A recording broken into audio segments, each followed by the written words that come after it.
Então, gravando a partir de agora. Boa noite, boa noite.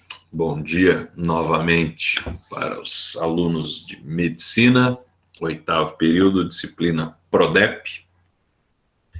Aula passada, nós estávamos falando sobre custos hospitalares. E, neste sentido, a gente viu o que eram custos fixos, o que eram custos variáveis, o que eram custos diretos e indiretos. Vimos a depreciação também, que é uma forma de custo, e parece até estranho, mas ela beneficia a gestão do hospital, porque é um dinheiro que a gente consegue pegar de volta, né? Um dinheiro feito em investimentos em que o nosso cliente, o nosso paciente acaba nos devolvendo, porque a gente cria esse custo da depreciação, e faltou o custo por absorção. Nós vamos falar dele hoje. Deixa eu colocar aqui no slide. A absorção. Ótimo, achei aqui já. Deixa eu compartilhar a tela com vocês.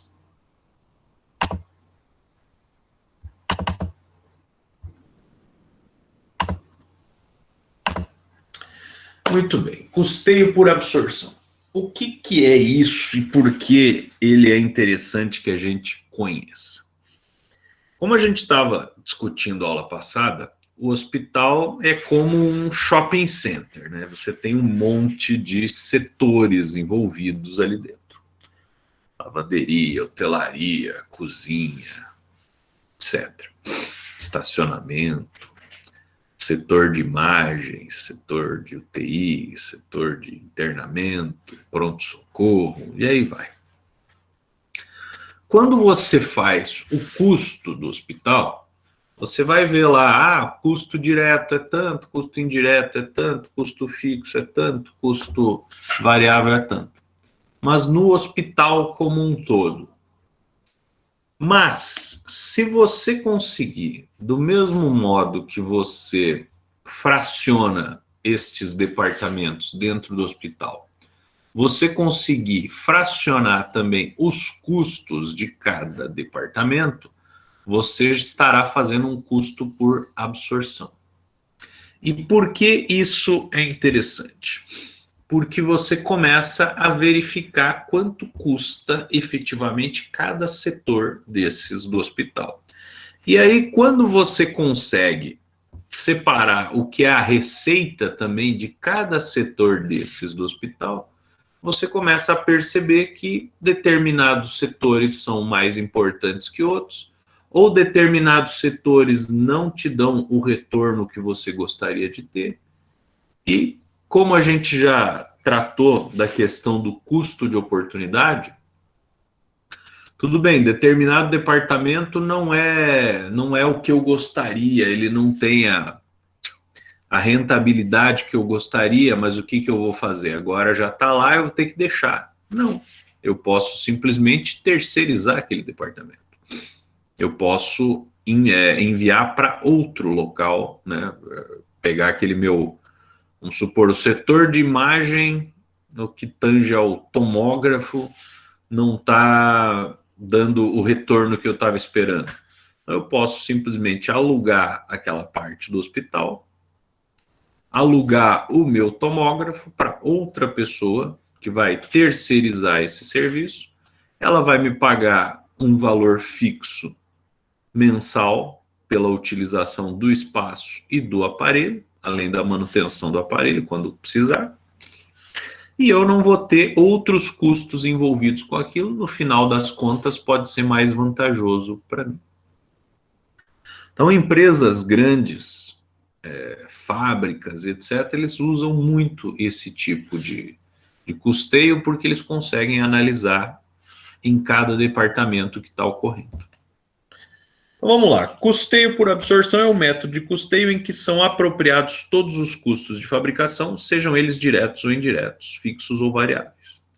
É a expressão utilizada para designar o processo de apuração de custos que se baseia em dividir ou ratear todos os elementos do custo, de modo que cada centro ou núcleo absorva e receba aquilo que lhe cabe por cálculo ou atribuição. Muito bem, eu gosto de coisas antigas, carros antigos, inclusive. Hoje em dia eu não tenho espaço mais, nem dinheiro para ficar tendo um monte de carro antigo, mas já tive 7 ao mesmo tempo.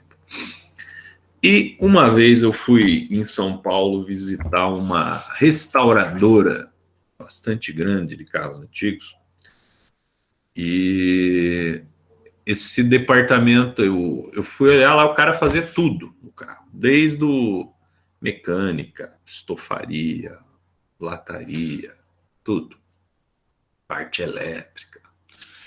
E eu achei engraçado que ele tinha o custo, ele tinha um reloginho, um marcador de energia elétrica, um hidrômetro de água, ele tinha planilhado quanto que custava cada funcionário de cada setor daqueles, porque o que ele me disse, né, o dono daquilo ali? Enquanto estes meus departamentos todos deste processo estão dando o retorno que eu gostaria, continua tudo do mesmo jeito. Porém, quando o setor lá da estofaria, né, da tapeçaria, não me render o que eu estou esperando que ele renda, eu tenho outros parceiros que fazem um serviço tão bom quanto o meu, eu fecho esse departamento e eu começo a terceirizar esse serviço. E assim em cada núcleo, né, em cada setor daquela empresa. Então, ele consegue ter o valor de hora-aula, de hora trabalho, né, ou de hora aula, se for uma faculdade, para cada setorzinho de dentro da empresa dele. Num hospital, é importante a gente ter isso também. Porque a gente pensa o seguinte, o nosso funcionário administrativo, ele custa, sei lá, ele ganha R$ 2.500 de salário. Então, esse é o custo fixo do funcionário administrativo. Beleza. Só que quando você começa a ratear esses custos por setor e você começa a comparar a receita envolvida nisso, você começa a ver, opa, tem funcionário de mais em tal lugar. Ou tem funcionário de menos em tal lugar, porque estamos tendo problemas. Então, talvez se a gente realocar funcionários de um determinado departamento para outro, possa resolver o nosso problema. E a gente vai mensurando. Por que o departamento X teve o custo dele aumentado nos últimos 3 meses? O que aconteceu ali naquele departamento? E a gente vai. É diferente de você fazer essa análise do hospital inteiro. Quando você departamentaliza cada unidade de custos, você consegue fazer um acompanhamento mais eficiente. Todos os custos de produção são alocados aos bens produzidos ou serviços prestados, compreendendo custos fixos, variáveis, diretos e indiretos, como a gente viu na aula passada. Porém, eles vão estar divididinhos dentro de cada departamento. Necessita de critérios e rateios, no caso de apropriação de custos indiretos, gastos gerais da produção, quando houver mais de um produto ou serviço prestado. Por ser um método derivado da aplicação dos princípios fundamentais da contabilidade, é o critério legal exigido no Brasil. Então, por legislação, as empresas têm que fazer custeio por absorção, mas, às vezes, eles fazem isso de forma contábil, só para cumprir tabela, lá para mandar essa informação para os órgãos de fiscalização. Porém, vocês, como futuros gestores hospitalares, vocês precisam desta informação para analisar. Porque o que acontece, né? Numa época de pandemia, como nós estamos vivendo, ou numa época de crise econômica, como a gente vive desde os anos 2010, aí, que essa crise ela já está sendo desenvolvida. Momentos de crise, o faturamento dos negócios diminui, porém os custos não. Os custos tendem a aumentar, inclusive. Então, se você tem essa análise muito bem consolidada, você consegue compensar a diminuição no teu faturamento com uma proposta de diminuição dos custos também. E não é o que normalmente algumas empresas fazem. Ah, nós precisamos diminuir custo, vamos cortar o cafezinho. Né? Tem muita empresa que corta cafezinho. Mas aí, é por isso que eu falo que é uma coisa tão estúpida isso de cortar cafezinho. Porque você precisa pôr no papel. E vejam lá, a pessoa descobre que ela gasta R$ 1.500 por mês em cafezinho, mais o salário da pessoa que faz o cafezinho. Então ela gasta R$ 3.000 por mês em café. Beleza.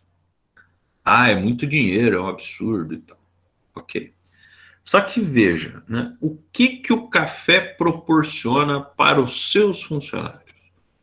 O cara dá uma pausa, vai lá, toma um café, o café tem cafeína, vocês sabem disso melhor do que eu, ele deixa a pessoa acordada, o consumo social de café começou a ser ampliado depois da Primeira Guerra Mundial, quando os americanos descobriram o poder estimulante do café e socaram café nos soldados deles para manter eles acordados.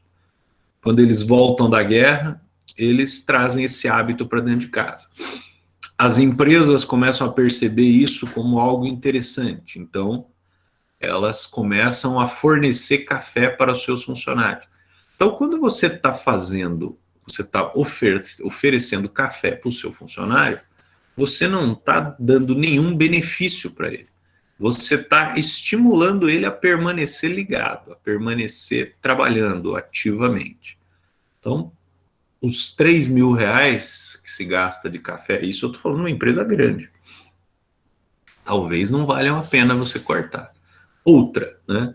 O seu paciente, o seu cliente, está ali e ele tem um cafezinho que ele pode tomar. Você corta isso daí, ele vai ficar muito chateado com você.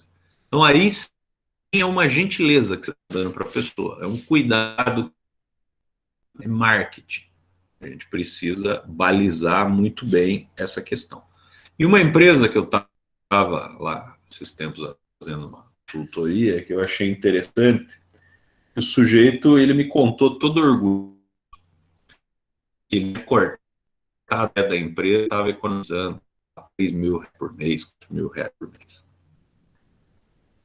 E aí eu pensei, né, poxa, onde é que será que está indo essa economia, né? Eu fui conhecer a empresa, cada setor que eu entrava tinha uma cafeteirinha daquelas de fazer café em casa, que fica ligada na tomada o dia inteiro. E aí eu fui perguntando, né, cada setor que eu entrava, eu falava assim, a empresa que forneceu essa cafeteira, não, quem forneceu nada, quem comprou essa porra fomos nós aí, fizemos uma vaquinha e compramos, aí todo mês, ou toda semana, sei lá, cada um dos funcionários traz 1 quilo de café para a gente ir fazendo aqui, tá? Então veja, o clima já não ficou bom.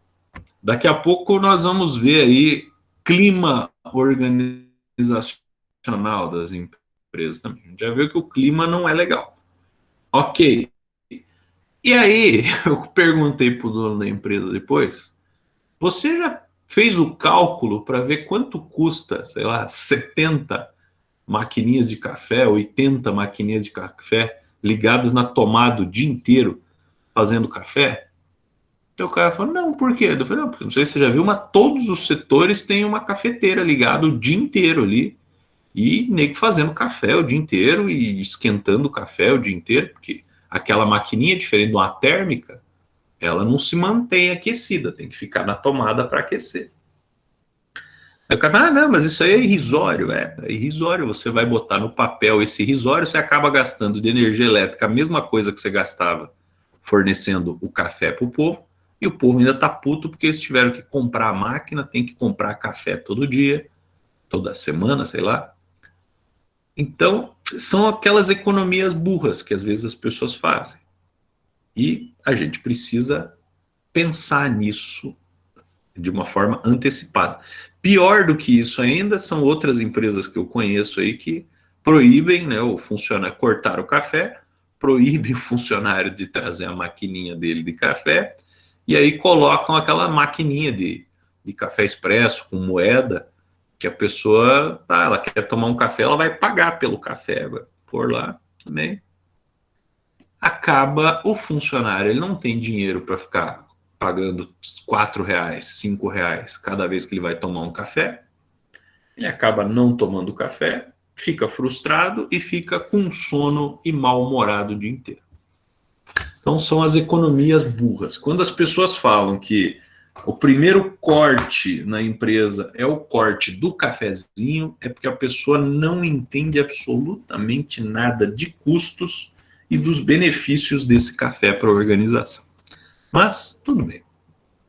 E eu nem sou um viciado de café para estar falando sobre isso, mas eu estou usando uma terminologia que é bastante utilizada nesse meio e que não traz um retorno que deveria trazer, pela frustração que provoca. Os resultados apresentados são influenciados pelo volume da produção.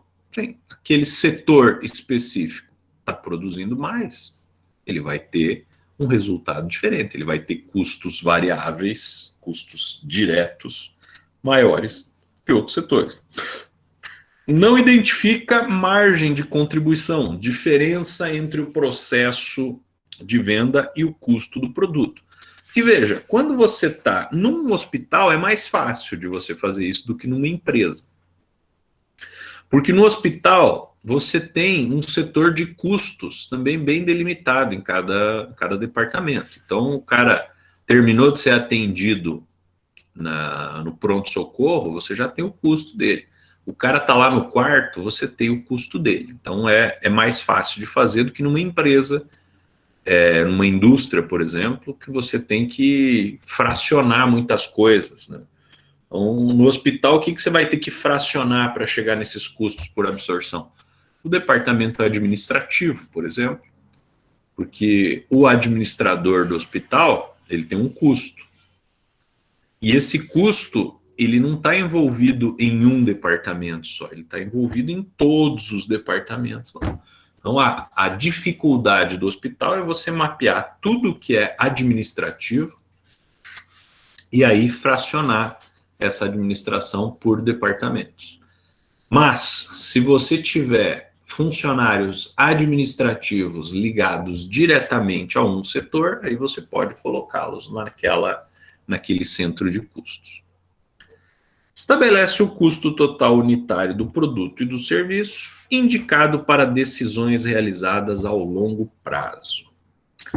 Então é interessante porque no longo prazo você tem um histórico de análise de custos. E aí você vai vendo. O meu custo vem subindo, mas vem subindo por conta do quê? Por conta da inflação, que nós vamos ver mais no final do semestre. Aí a gente tem que perceber o seguinte, porque a inflação é um aumento do nível de preço. Se o nosso custo está subindo por conta da inflação, o nosso preço de venda, né, o nosso preço de consulta, tem que compensar esse aumento de custos, porque senão nós vamos estar diminuindo a nossa margem de lucro. Então, são análises que a gente precisa ir fazendo. Desvantagens do custeio por absorção.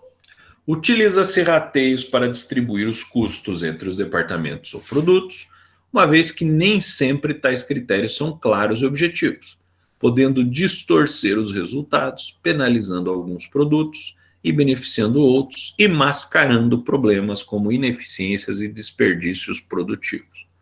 Então, por exemplo, se você consegue fazer uma central de custos e hospital, eu sei que tem, por exemplo, o setor de farmácia, você está destinando X medicamentos para tal unidade, para tal unidade. Você tem várias farmácias, inclusive mini farmácias dentro de um hospital. Você consegue apurar desperdícios, inclusive. Agora, quando o sistema já é meio esculhambado, você vai pegar, se gasta tanto de medicamentos no hospital, aí nós vamos dividir pelos setores, aí esse cuidado do custeio por absorção acaba não fluindo tão bem assim. Custeio variável. Somente são apropriados como os custos de fabricação e produção os custos variáveis diretos e indiretos. Os custos fixos, pelo fato de existirem, mesmo que não haja produção, não são considerados como custo de produção, e sim como despesas sendo encerrados diretamente contra o resultado do período. É uma outra forma de custeio. Ao invés de você ter o custeio por absorção, você tem apenas o custo variável, que ele pode ser direto ou indireto, né? E você vai considerar apenas esse. E os custos fixos, que como não dependem da produção em si, eles são dados e são fixos, você joga eles como despesa.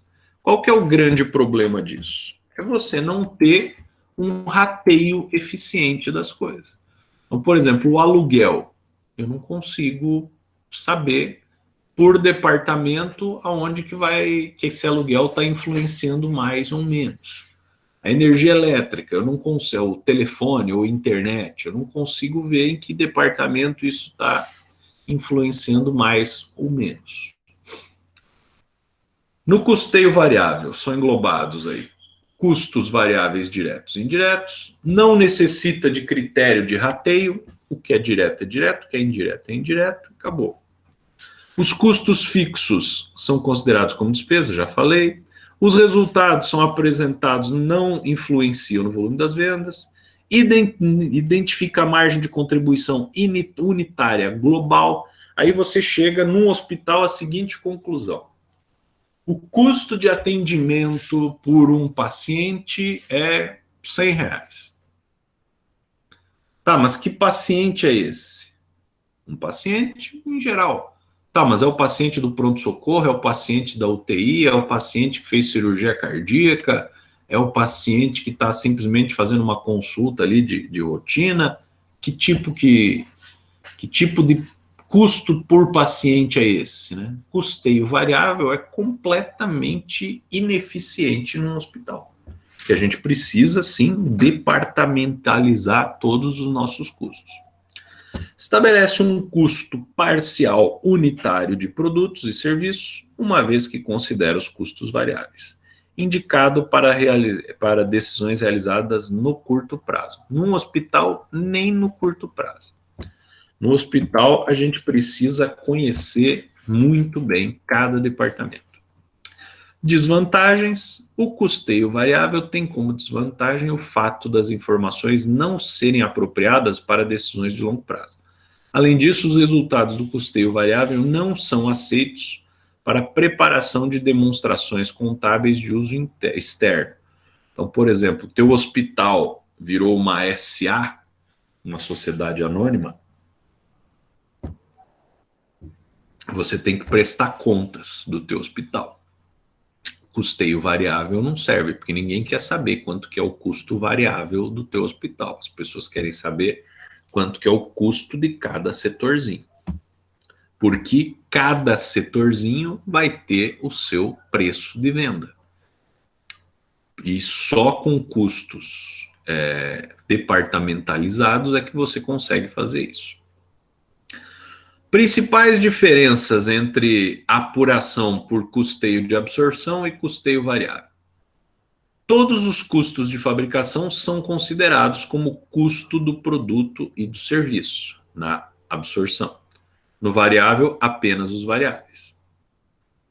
Absorção: o resultado varia em função da produção. Variável: o resultado varia somente em função das vendas e faturamentos. E quanto mais você vende, mais você vai estar variando. Absorção: é necessário utilizar métodos de rateio, muitas vezes arbitrários, como atribuir custos fixos aos produtos. Sim. Então você tem lá o aluguel do hospital. O ambiente físico lá é alugado. O que você vai ter que fazer? Nesse caso, você vai ter que ratear isso por setor. Se você tem o volume de faturamento separadinho por cada departamento, você não precisa simplesmente pegar o aluguel. São 5 departamentos, eu vou dividir o meu aluguel por 5. Não. Destes 5 departamentos, quais são os departamentos de maior peso? O departamento X representa 25% de faturamento, o outro departamento representa 10%, o outro representa 50%. Então, eu posso ratear isso conforme a importância de cada departamento no meu faturamento, que vai me dar um resultado muito mais interessante de custo. Não há custo unitário parcial, pois encerra somente os custos variáveis. Absorção não identifica a margem de contribuição. No custeio variável, identifica a margem de contribuição unitária global. A margem de contribuição é o custo médio.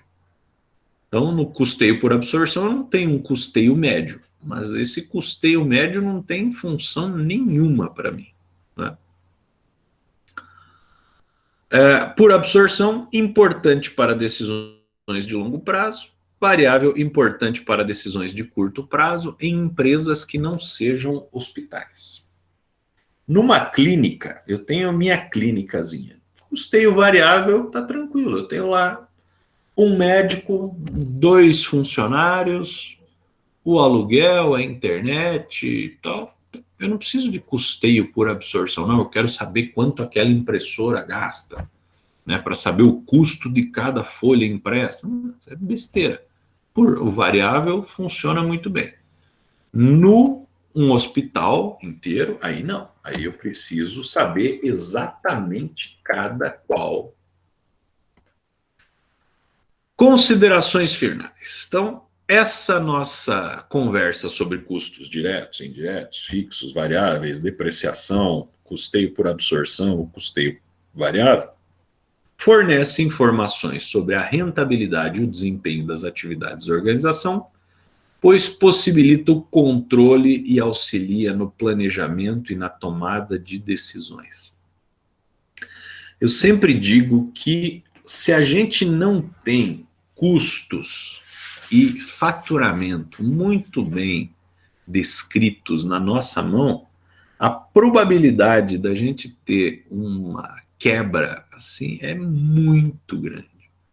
Porque antigamente tinha um povo que falava que existia um jeito turco de administrar empresas. E o jeito turco de administrar empresas funciona muito bem, que é o seguinte: o cara chega no final do semestre, do ano, né, fecha o balanço dele, apura o lucro e ele descobre que ele tem de lucro uma mala cheia de dinheiro. Beleza, então deu tudo certo. No ano seguinte, ele vai apurar o custo e fecha o balanço e tal, e descobre que agora ele tem 2 malas de dinheiro de lucro. Olha que beleza. E assim vai. O grande problema disso é que você só identifica no final do ano. E às vezes, naquele ano especificamente, você vai ficar devendo 3 malas de dinheiro, mas você também só vai descobrir lá no final do ano. E é por isso que o acompanhamento de custos é extremamente importante. Hospital é uma organização complexa com todos os tipos de custo. Cabe aos gestores avaliar e ponderar qual a melhor metodologia de custos a ser adotada. Sim. Engloba diversas informações de todos os setores do hospital e, por isso, precisa de um sistema integrado envolvido com todos os colaboradores. Tem uma modalidade de relatório que ela não é nova, né? Você já tem a discussão sobre isso aí e a implantação disso já tem mais de 10 anos, que se chama BI, né? Business Information. O BI, ele funciona assim, né? Numa empresa que tem o software de gestão com BI, o que vai acontecer? Você tem lá a contabilidade, está lá registrando, você tem o setor de vendas, você tem o setor de produção, você tem o setor de não sei o que e tal, você tem 500 setores dentro da tua instituição e cada um com o seu sistema desenvolvendo. O BI, ele proporciona ao administrador o seguinte: agora eu quero cruzar os dados do setor tal com o setor tal. Não existe um relatório pronto. Você monta esse relatório através do BI, que é basicamente, né, vamos imaginar em termos de Excel.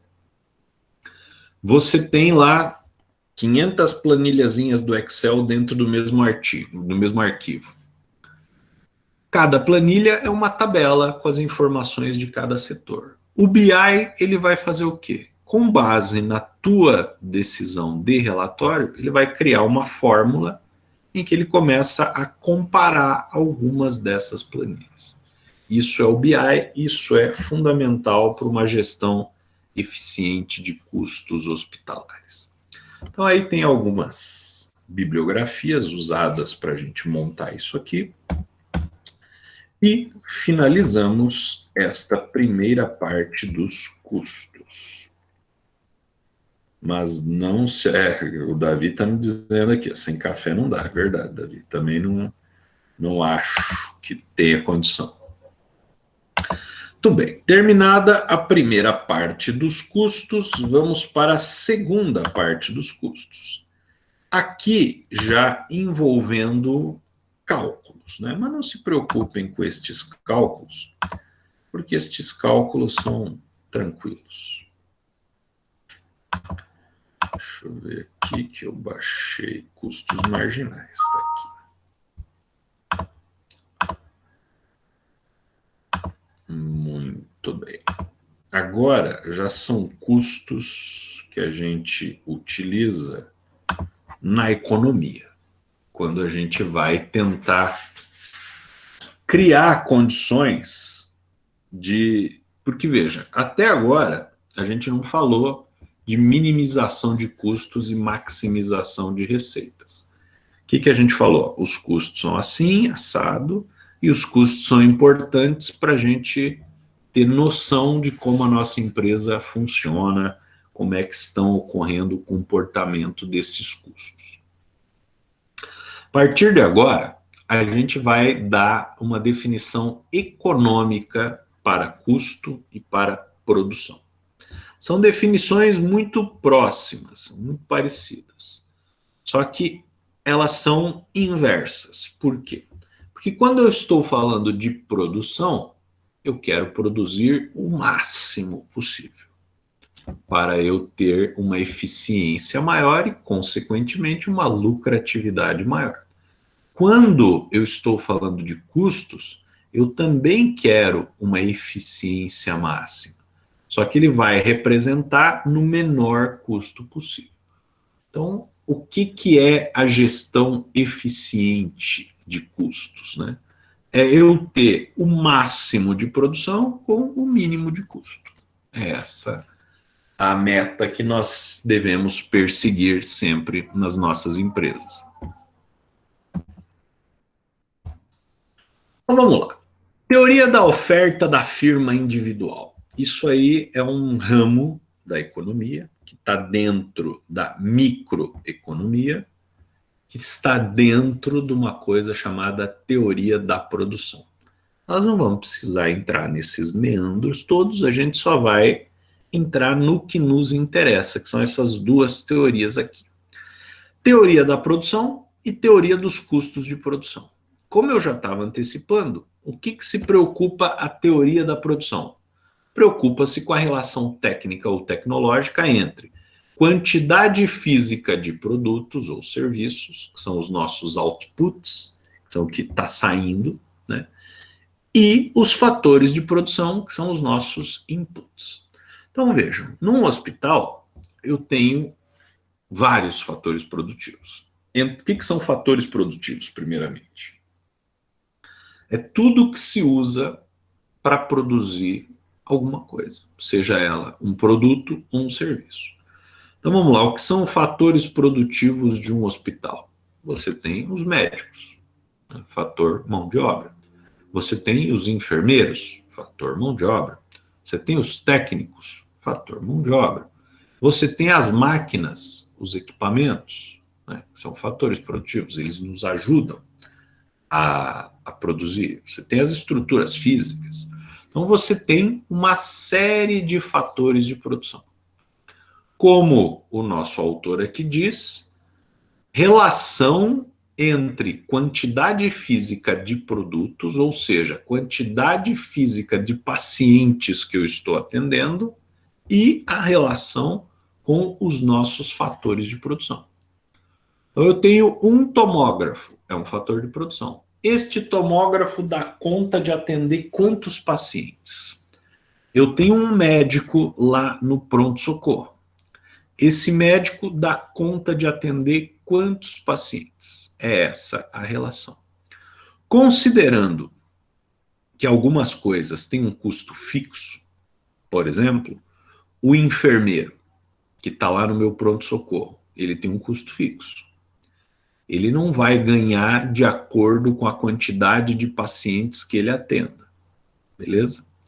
Então, se ele tem um custo fixo, a minha ideia de gestor hospitalar é fazer com que este custo fixo tenda a zero. E veja, o enfermeiro, sei lá, ganha R$ 4.000 por mês. Se ele atender 100 pacientes, cada paciente está custando R$ 40 para o hospital, correto? Se esse enfermeiro conseguir atender 200 pacientes, já vai custar R$ 20 para o hospital. Então, opa, melhorou. Só que o que vai acontecendo? Nós vamos acompanhar ao longo dessa aula que funciona assim, né? Eu tenho lá um enfermeiro e ele atende 10 pacientes. Beleza. Aí eu penso, não, eu vou colocar mais pacientes, eu coloco 15. O enfermeiro vai dar conta de atender. Então, a produtividade desse sujeito aumentou e o meu custo, obviamente, diminuiu, que é muito bom. Aí eu coloco mais 5, ele atendia 10, agora ele está atendendo 20. Está dando conta de atender 20. Só que a produtividade dele, que de 10 para 15, a produtividade teve esta inclinação, ela teve uma inclinação positiva, ela, quando eu jogar mais 5, vai a 20, ela vai continuar positiva, só que ela vai apresentar um ponto de inflexão. Ela já não vai mais ser tão positiva assim. Se eu colocar mais 5, o enfermeiro talvez até consiga, só que ele vai chegar no nível máximo, que são 25 pacientes. Se eu jogar mais um paciente, o que vai acontecer? Vai começar a cair. Vai começar a ter briga, vai começar as pessoas a reclamarem, a produtividade vai começar a cair. Então, a ideia econômica da teoria de produção é a seguinte: você aumenta a quantidade de produtos ou de serviços prestados, considerando aquele fator de produção, e você vai ter um aumento de produtividade. Este aumento de produtividade vai ser positivo num primeiro momento, vai continuar sendo positivo, mas menos positivo do que no momento anterior, até que ele chega num limite máximo que ele não consegue ultrapassar, e aí ele começa a cair. E aí, qual que é a ideia do administrador? É você conhecer até o limite máximo? Não. É você entender aonde está esse ponto de inflexão. Porque, veja, enquanto eu estou colocando pessoas a mais para serem atendidas e eu estou com um crescimento, uma produtividade muito positiva, eu vou socando gente lá. Quando este ponto de inflexão aparece, ainda é interessante eu jogar mais gente, só que já não está mais rendendo tanto. É neste momento que eu preciso fazer um investimento. A hora que eu notei que o meu ponto de inflexão mudou, eu preciso contratar mais um enfermeiro. Porque aí eu vou jogando isso cada vez mais para cima. E o nome disso, para a gente conseguir entender a cada unidade nova qual que é o comportamento do ponto de inflexão, é o que a gente chama de efeito marginal. O efeito marginal, ele vai te mostrar a cada uma nova unidade produzida, qual que foi o efeito de produtividade que vai dar no seu fator analisado. Parece complicado, mas não é. Conforme a gente vai avançando aqui, vocês vão ver. E a teoria dos custos de produção, ela vai fazer exatamente a mesma coisa, só que no sentido inverso. Eu tenho um custo fixo, por exemplo, do aluguel, que é R$1.000. Se eu atender 10 pessoas, né, cada pessoa vai ter um custo fixo do aluguel de R$100. Se eu conseguir atender 200 pessoas, 300 pessoas, o meu custo fixo vai diminuindo. Só que ele vai tender a zero, porque ele é um custo fixo. Só que vai chegar um ponto que eu não vou mais conseguir atender tanta gente. Nesse momento, nesse ponto de inflexão de custos, o meu custo vai diminuir muito, até que ele vai ter um ponto de inflexão, ele vai chegar ao custo mínimo para depois começar a subir, inclusive. Então eu preciso conhecer aonde está esse custo mínimo, para que a hora que eu o atinjo, eu tenha que fazer mudanças para evitar que esses custos subam futuramente. Então, essas relações. Primeiro nós vamos ver a teoria da produção, para depois a gente ver a teoria dos custos. Talvez a gente só consiga ver a da produção hoje e a dos custos aula que vem, mas vamos lá. Produção. Processo de transformação dos fatores adquiridos pela empresa em produtos para venda no mercado. No caso de um hospital, processo de transformação dos fatores adquiridos pela empresa em tratamentos de pacientes, né? O nosso produto é o tratamento do paciente, que é um serviço. Os processos de produção, eles podem ser intensivos em mão de obra, intensivos em capital ou intensivos em terra. São as três possibilidades. Então vamos ver. Uma loja que vende celulares é uma empresa que é intensiva em capital. Por quê? A parte mais importante da empresa são justamente os celulares, que são bastante caros, e a gente tem que ter um estoque ali.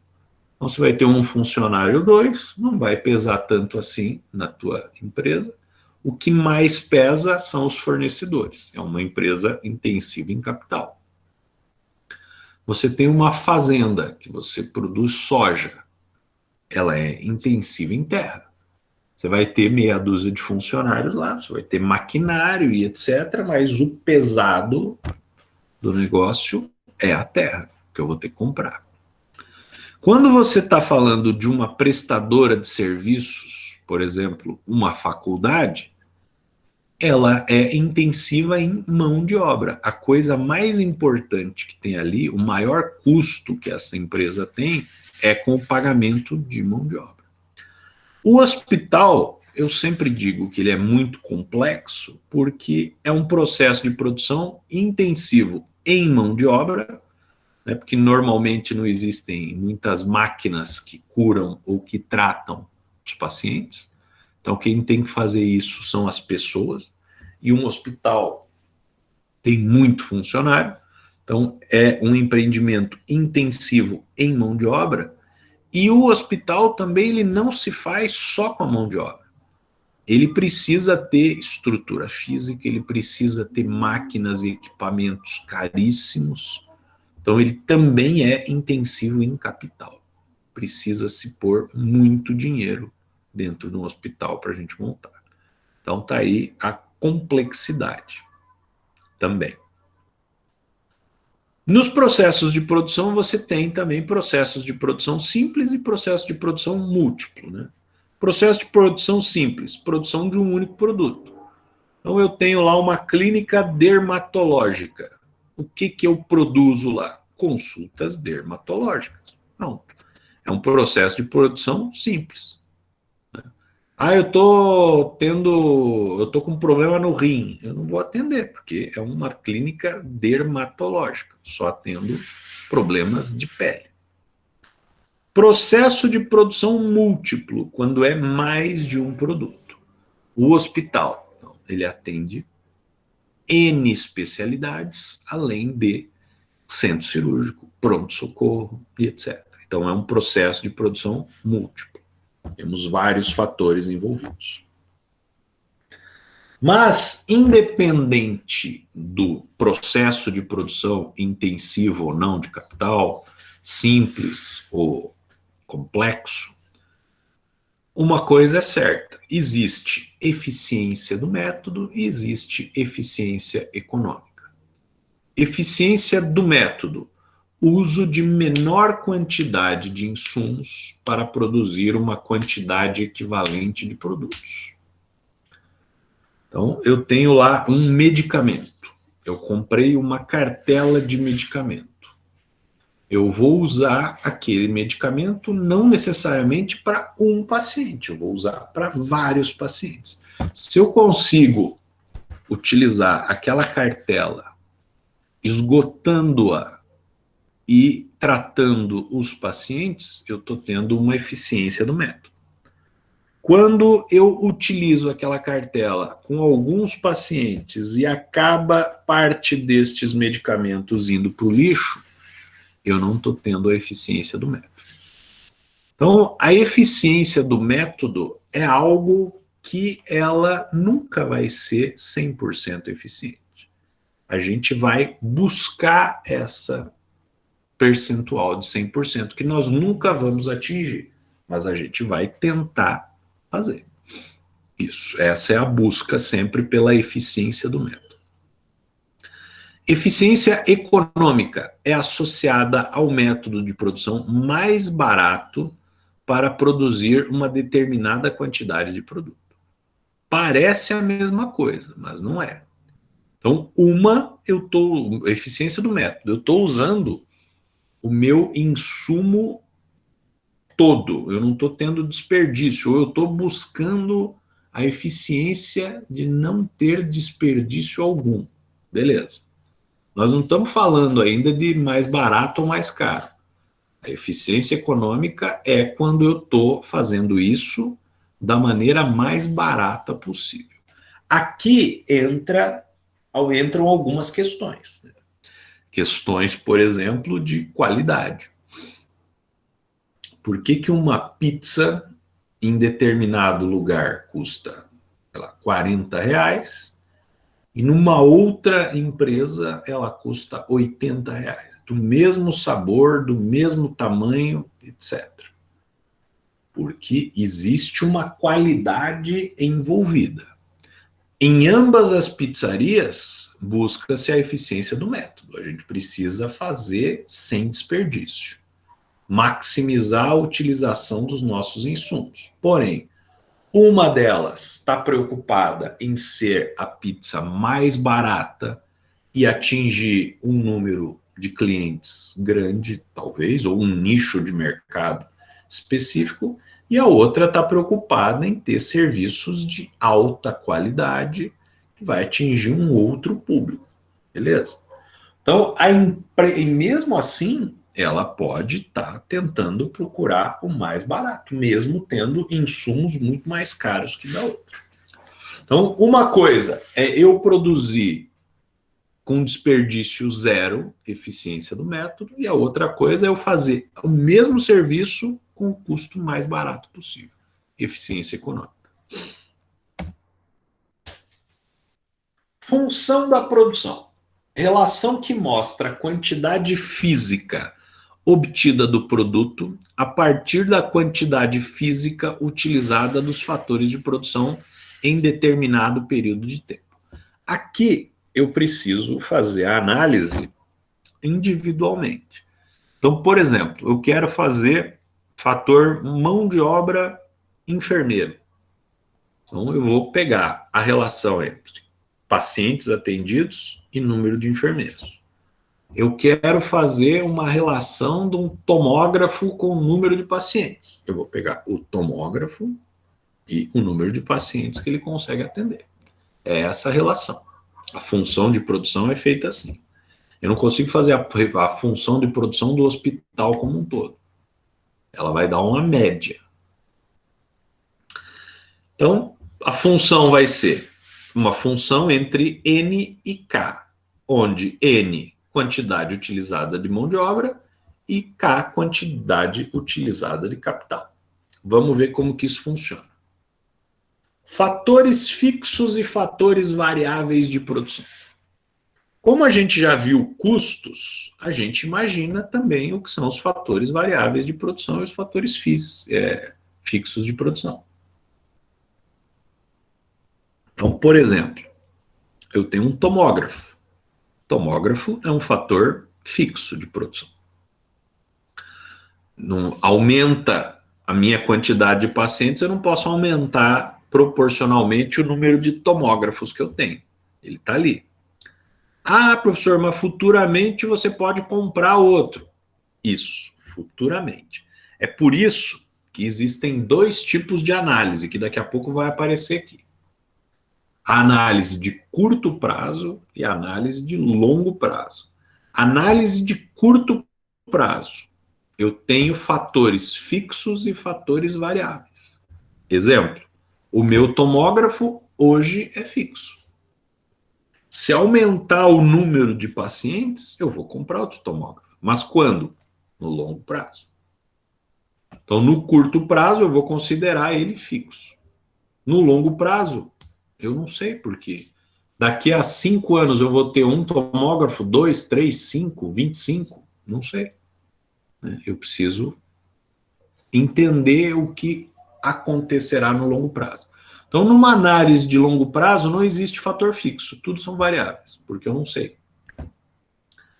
Tá, e o que é longo prazo? Quantos anos são longo prazo? Quantos anos são curto prazo? Acho que nós já conversamos sobre isso, mas vamos falar de novo. Curto prazo. Você conhece o seu hospital, você é gestor do seu hospital, você tem todos os relatórios e documentos na mão. Daqui 1 ano, você consegue imaginar como que vai estar o teu hospital? Consigo, curto prazo. Daqui 2 anos, você consegue imaginar como é que vai estar o teu hospital? Consigo também, curto prazo.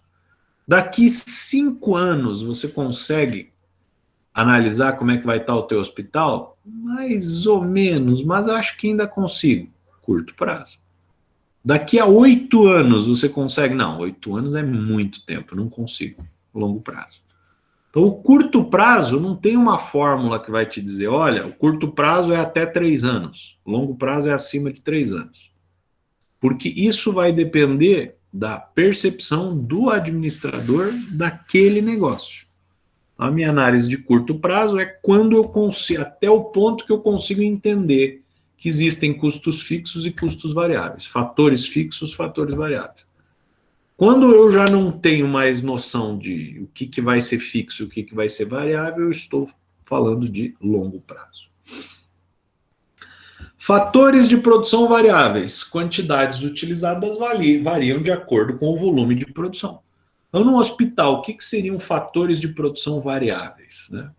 Médico, talvez, né? Porque dependendo do volume de atendimentos no pronto-socorro, eu posso ter que chamar mais médicos para lá para ir dar um apoio, então pode ser um fator variável no pronto-socorro, em outros departamentos não.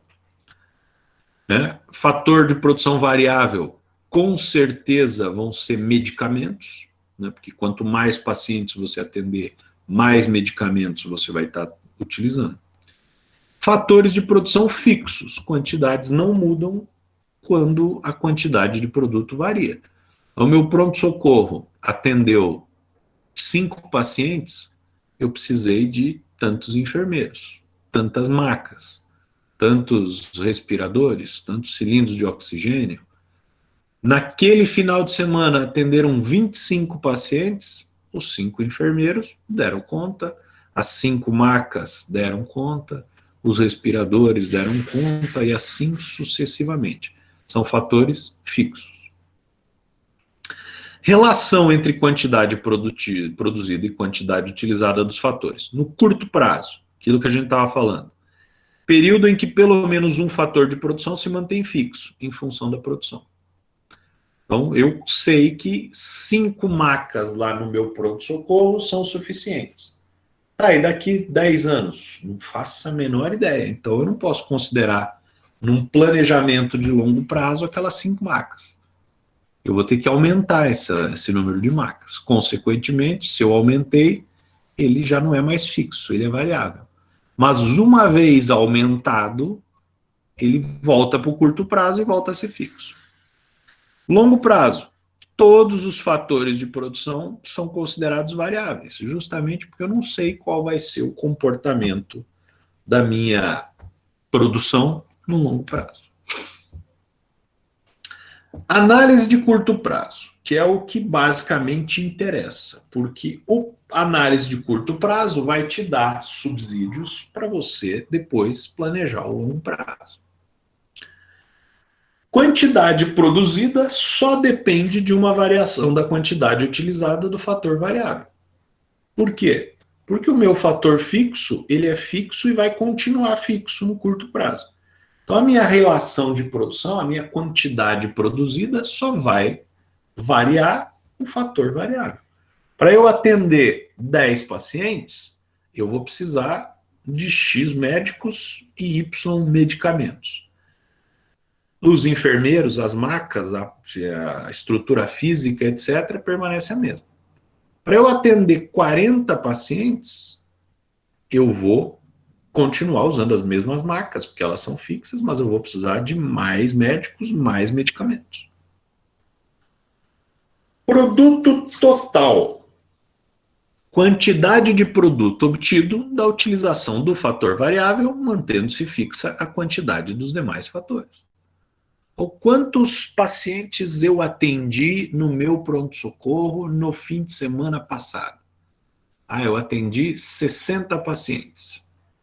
E como eu atendi estes 60 pacientes? Atendi através de uma relação entre os meus fatores de produção fixos e os meus fatores de produção variáveis. Os meus fatores de produção fixos, como o nome já diz, permaneceram fixos.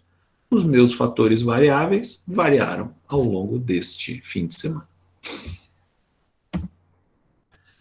Produtividade média do fator. Aqui é o que vocês todos sabem fazer, é uma média.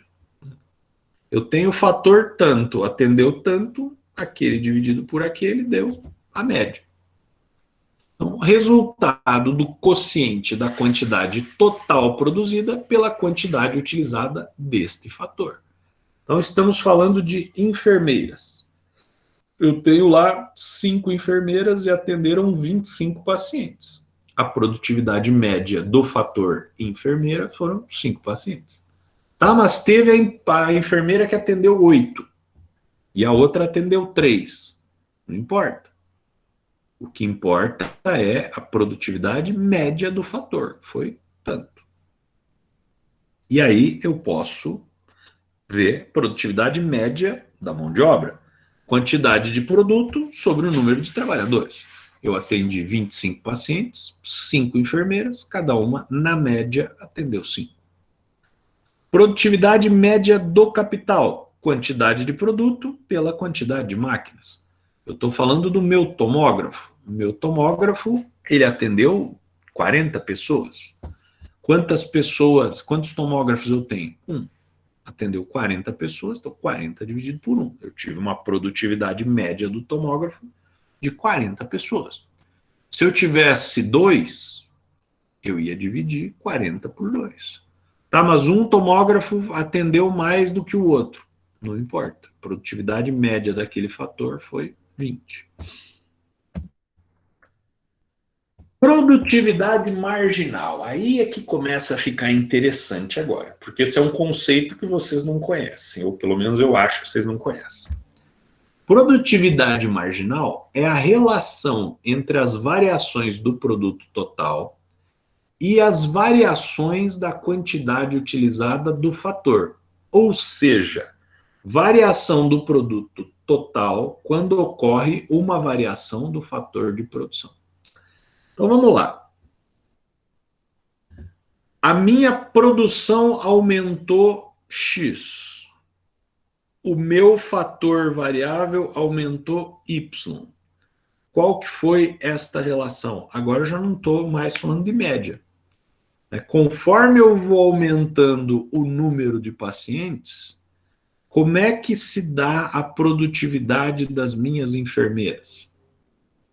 Eu posso ver a produtividade média e a produtividade marginal. A produtividade média eu estava dizendo que eu tinha 25 atendimentos para 5 enfermeiras. A produtividade média era 5.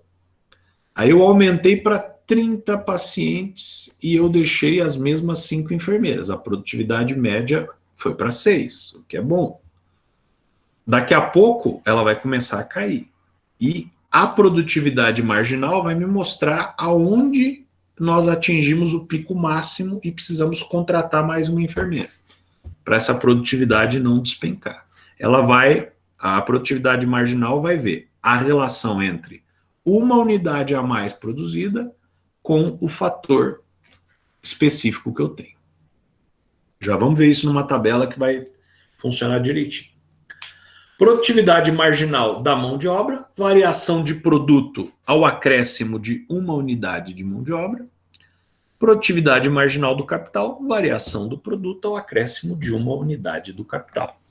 No caso da agricultura, você tem também produtividade média da terra e produtividade marginal da terra, mas isso não nos interessa, porque não estamos aqui falando da agronomia ou da medicina veterinária.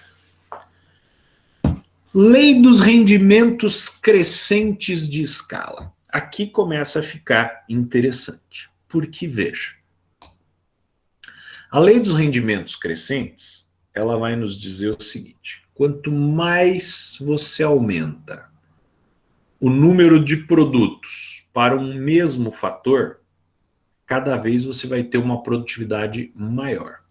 Então veja, nós estávamos lá com 5 enfermeiras atendendo 25 pacientes.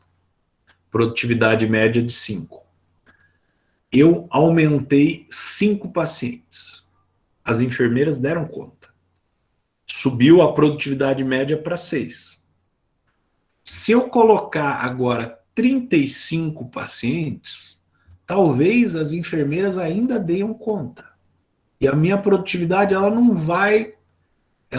vamos colocar 35, vamos colocar 32 pacientes. Elas ainda dão conta, mas a minha produtividade média sobe, mas não sobe tanto quanto vinha subindo. Eu coloco 40 pacientes, elas ainda deram conta, mas já estão quase não dando mais.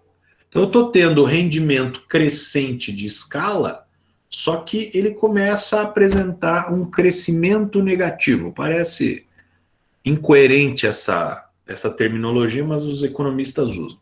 Crescimento negativo é o seguinte: crescimento positivo, eu estou tendo uma reta de crescimento assim, bem inclinadinha. Crescimento negativo, quando começa a ficar assim. Ele está crescendo ainda, mas ele já não está crescendo tanto quanto crescia aqui. Então, elevando-se a quantidade do fator variável, permanecendo fixa a quantidade dos demais fatores, a produção inicialmente aumentará a taxas crescentes. Eu aumentei o número de pacientes, o paciente foi atendido. Opa, então cresceu a produtividade. Depois de certa quantidade, o fator variável continuará a crescer, mas a taxas decrescentes. Ou seja, ele estava crescendo assim, agora ele vai crescer assim. Continuando o incremento da utilização do fator variável, a produção total chegará a um máximo para então começar a decrescer. A lei do rendimento crescente é um fenômeno de curto prazo com pelo menos um insumo fixo, como a gente já estava falando. Então, aqui começa a ficar mais fácil da gente entender. Então, vamos lá. Produção e produtividade média e marginal de um fator variável. Então, vejam lá. O nosso fator fixo vai ser terra, alqueires de terra. Tenho aqui 10 alqueires de terra. Não varia, ele é fixo. Muito bem. Mas eu vou ter a mão de obra, que é um fator variável. Eu tenho 1 trabalhador, 2, 3, até 9 trabalhadores. O que vai acontecer com o meu produto, né? E veja o seguinte, né? As empresas, elas querem produzir cada vez mais, porque elas ganham dinheiro com a produção. No caso do hospital, elas ganham dinheiro com o tratamento do paciente, que é a nossa produção. Então, o que eu quero como gestor do hospital? Tratar o máximo de pacientes que eu conseguir. Muito bem. Então vejam que conforme eu vou aumentando o número de trabalhadores aqui, que é o meu fator variável, eu estou aumentando o meu número de produtos. Era 6, foi para 14, foi para 24, para 32, para 38, para 42, para 44. Até que eu cheguei no limite, 44. Permaneceu entre 7 e 8 trabalhadores, 44. Então, não tive ganho nenhum em aumentar um trabalhador aqui. E se eu aumentar para 9 trabalhadores, começa a cair. Então, ele atingiu um ponto e cai. Lei dos rendimentos crescentes. Eu estou aumentando o número de trabalhadores, a minha curva está inclinando cada vez mais para cima.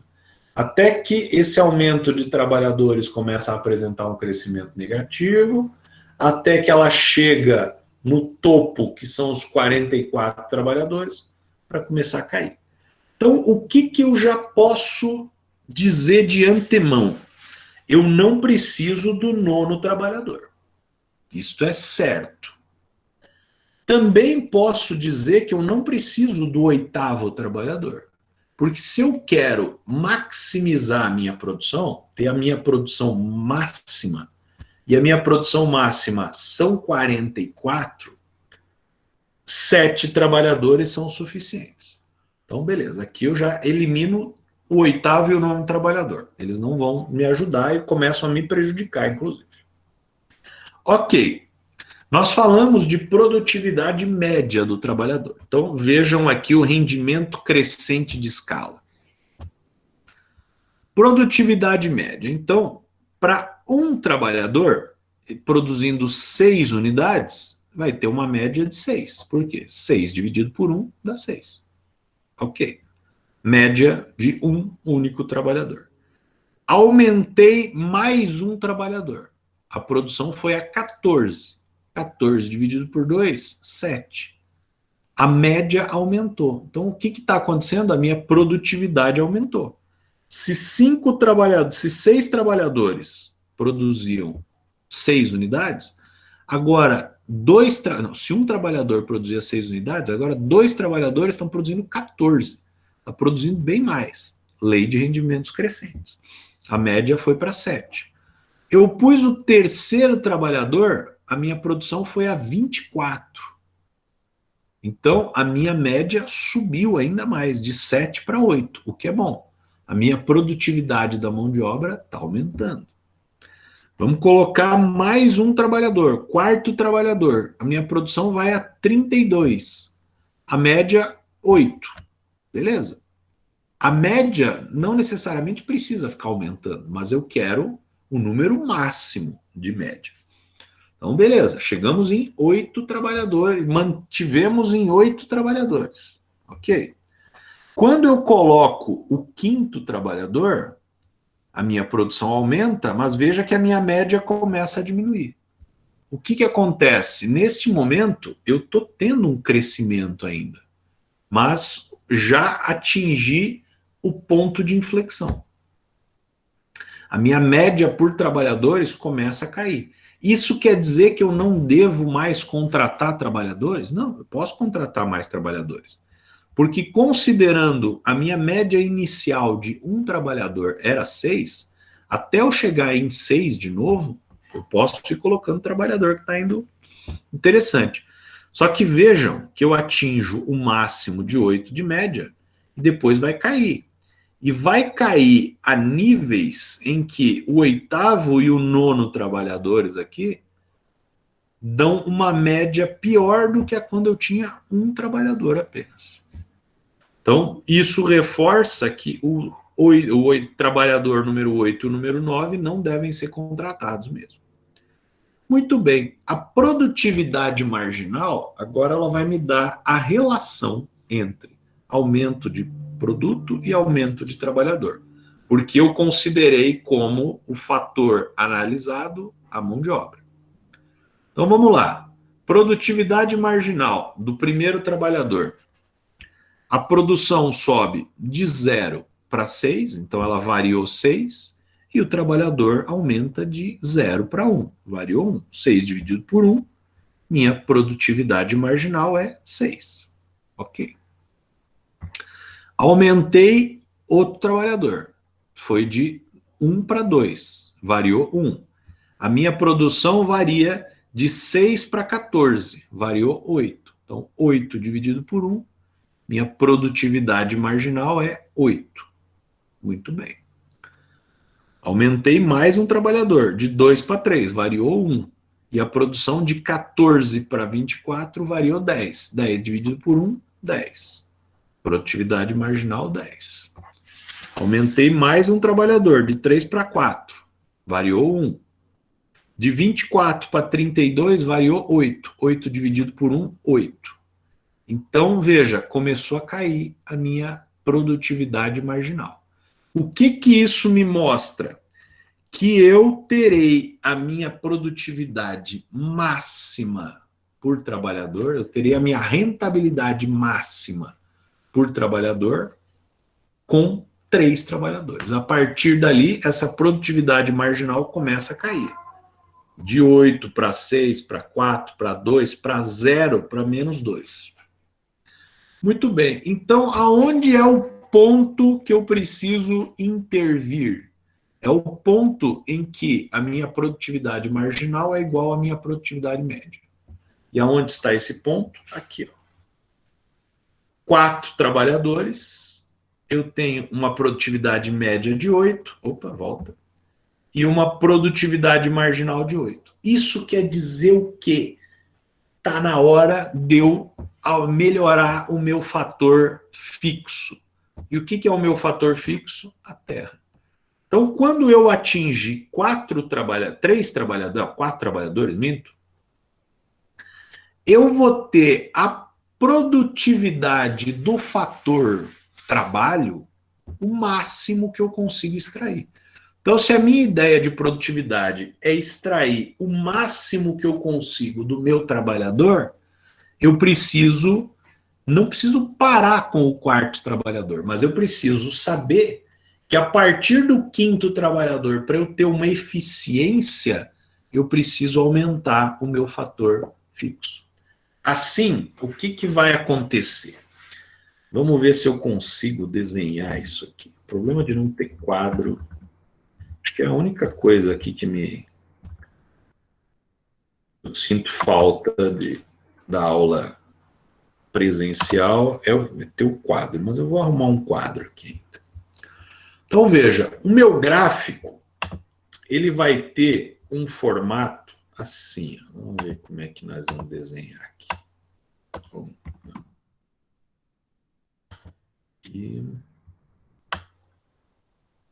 Vamos ver aqui. Ó. Aqui temos um eixo e aqui nós temos outro eixo.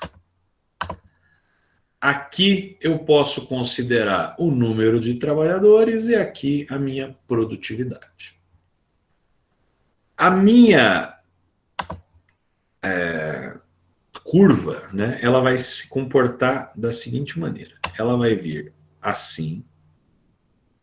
Eu estou tendo um crescimento bastante positivo.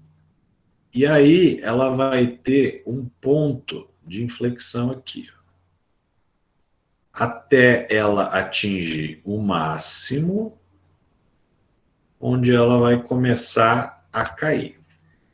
Então, aqui no meu desenho ficou um pouco sutil, mas, se vocês perceberem, aqui está um ponto de inflexão, onde eu estou tendo um crescimento positivo e ele começa a mudar. É aqui onde a minha eficiência marginal do fator mão de obra e a minha produtividade média do fator mão de obra vão ser iguais. Então, eu posso continuar a produzir? Posso. Ó, a minha produção está subindo ainda. Ela tem até aqui para subir. Porém, aqui eu já preciso pensar o seguinte, ó, eu preciso aumentar o meu fator fixo, que no nosso exemplo é o fator terra. Então, o que que acontece? Eu mudo de 10 alqueires para 12 alqueires.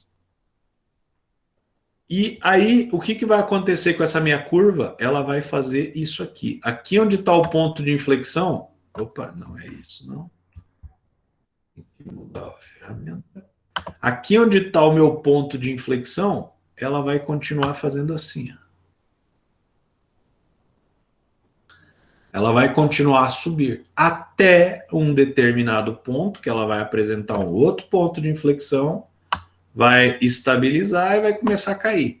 Aí o que que eu tenho que fazer? Eu tenho que identificar este novo ponto de inflexão, que está aqui, aumentar de 12 para 14 a minha quantidade do fator fixo, e aí eu consigo aumentar novamente isso. Então, essa relação da produtividade marginal serve para nos mostrar isso. Beleza, eu consigo ir aumentando a produção, ele vai aumentar a minha produtividade, mas ela vai chegar num ponto. Os meus rendimentos crescentes de escala, eles vão começar a ser decrescentes, e eles vão se estabilizar e vão começar a ser negativos. Então, é para isso que a gente precisa dessa noção. Então, aqui, um gráfico, né, obviamente mais bonitinho do que o meu, né? Eu tenho aqui a minha produção, veja que conforme eu estou aumentando, conforme eu estou aumentando o número de trabalhadores, a minha produção está subindo. Ó. Um trabalhador eu tinha 6, 2 eu tenho 14, 3 eu tenho 24, e assim vai. Está subindo. Só que aqui, ó, já estamos verificando este ponto de inflexão. Essa curva já está apresentando um outro comportamento. Se eu consigo intervir aqui, aumentando o meu fator fixo, essa curva tende a continuar subindo numa inclinação positiva. Produtividade média nós temos aqui na linha contínua, né? Ela chega até 8 em 3 ou 4 trabalhadores, estabiliza e começa a cair. A minha produtividade marginal, que é a tracejada, ela chega até a 10 e começa a cair. O ponto que eu tenho máximo para eu aproveitar a máxima eficiência da minha estrutura é começar a intervir aonde a minha produtividade média é igual à minha produtividade marginal. Lógico, se eu interfiro antes, eu ainda estou tendo mais vantagem ainda, porque eu quero considerar a minha produtividade marginal o máximo possível. Aí eu estou tirando o máximo daquele trabalhador, especificamente. Porém, eu tenho uma margenzinha de tempo para eu poder intervir entre o trabalho, a produtividade marginal 10 até ela chegar em 8. Aqui é a mesma coisa com um traço contínuo. Análise de longo prazo. Então, se a gente falou que aquela é uma análise de curto prazo, né, porque a gente tem um fator variável, ou fator fixo, melhor dizendo, uma análise de longo prazo, todos os fatores são variáveis. Eu não sei quantas pessoas eu vou precisar ter no pronto-socorro, eu não sei quantas macas, eu não sei se aquela estrutura vai ser suficiente. Suposição em que todos os fatores de produção variam, inclusive o tamanho da empresa, dá origem aos conceitos de economias ou deseconomias de escala. São economias de escala, resposta da quantidade produzida a uma variação da quantidade utilizada de todos os fatores de produção. Então, como é que vai se comportar a minha produção quando eu aumento simplesmente o número de produtos, mantendo inalterados os outros. Eu vou ter, num primeiro momento, rendimentos crescentes de escala. Ocorrem quando a variação da quantidade do produto é mais do que proporcional à variação da quantidade dos fatores de produção. Pode-se dar em razão de maior especialização do trabalho, existência de indivisibilidades entre os fatores de produção.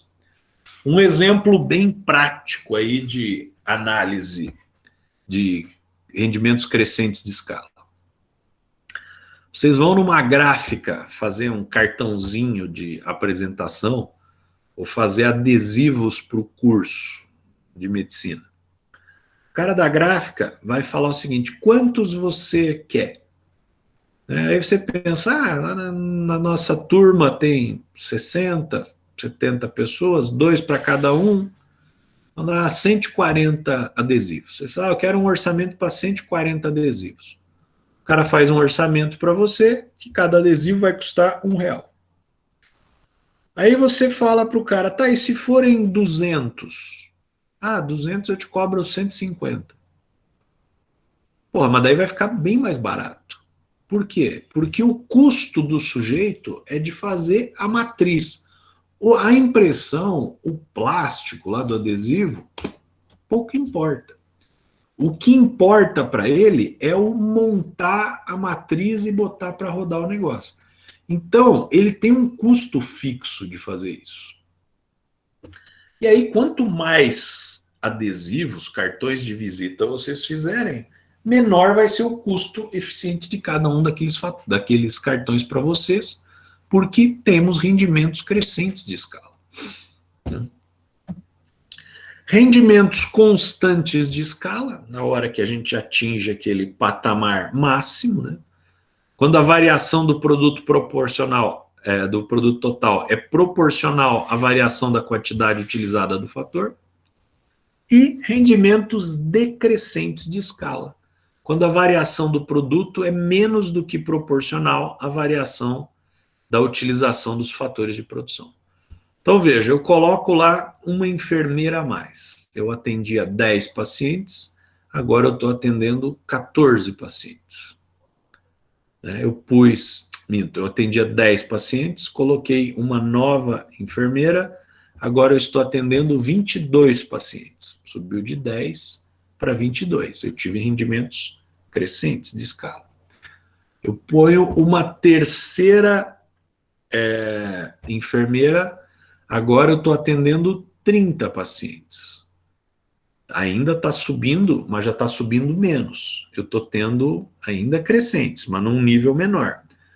Eu coloco 4 enfermeiras, eu atendo 40 pacientes. Eu voltei para o nível que eu estava. Coloco 5 enfermeiras, eu atendo 50 pacientes. Eu atingi o máximo, eu não consigo mais dali. A partir dali eu começo a ter. Coloco uma sexta enfermeira, vou atender 55 pacientes.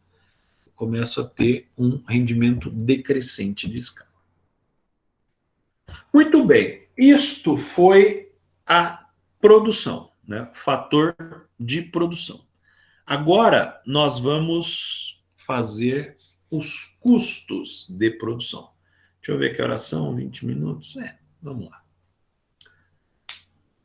Ou melhor, vamos deixar para a próxima aula esses custos de produção, porque senão a gente vai parar na metade e vai ficar uma confusão. Aí na aula que vem eu junto fator de produção, custo de produção, e a gente faz uma atividade junto. Pode ser? Senão ainda tem 20 slides e os custos são mais pesados do que a produtividade. Então, o Davi, a Luciana, Davi, Amanda e Karina concordaram aqui. Então, vamos só fazer aqui a Grace também, o Jackson também. Antes de vocês saírem, eu vou só copiar aqui a Débora também. Vou copiar quem estava aqui na aula. A Eduarda também está me dando um ok, a Gabriela Giacomin também. Deixa eu abrir aqui um Word só para eu fazer para eu copiar os presentes aqui. Medicina Prodep. Então eu vou copiar do Alci até a Daniela. Depois nós temos aqui a Daniela, não, Daniele. Do Davi até a Gracelyn.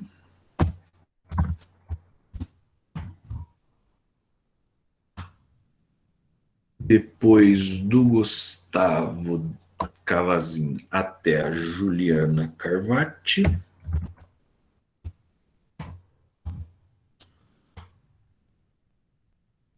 Da Karina até o Pablo.